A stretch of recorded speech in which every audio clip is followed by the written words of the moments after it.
Everybody coming in wants to know, how do I achieve my goals? In order to achieve your goals, whether you want to be a better basketball player, golfer, you want to just lose some weight, here's the best place for us to start.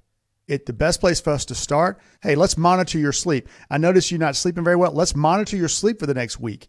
Let's make sure you're getting a good 8 hours of sleep. Let's make sure you're drinking enough water. That's the best place for us to start. That's going to give us the biggest opportunity for improvement so you can achieve your goals. So it's not about, hey, shit, you got pain with 5 movements. What are we going to do? No.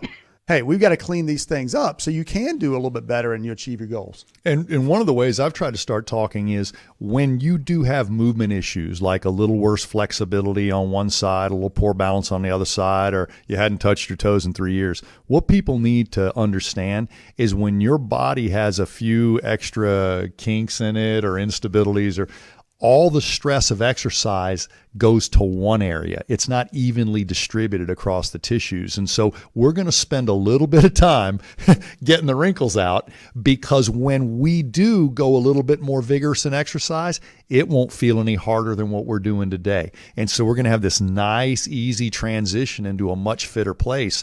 But if the story of the tortoise and the hare is right there, ever present, most of us think we're a rabbit. Just trudge along like the turtle, you'll do just fine, but most of us don't want to admit that. And now we have evidence that says not only should we admit that, let's watch it change. Once we know where the baseline is, it moves quicker by taking this approach. But all the stress of your exercise is going to accumulate in your low back because your hamstrings are so tight and your abs are so weak. So let's spend a little extra time getting them integrated, not isolated. I want your hamstrings and abs to work better together. And before you know it, we're not going to have an accumulation of stress in your low back. And so I want exercise to evenly stress your body, not to have local micro trauma accumulation in one compensation segment or high stress area.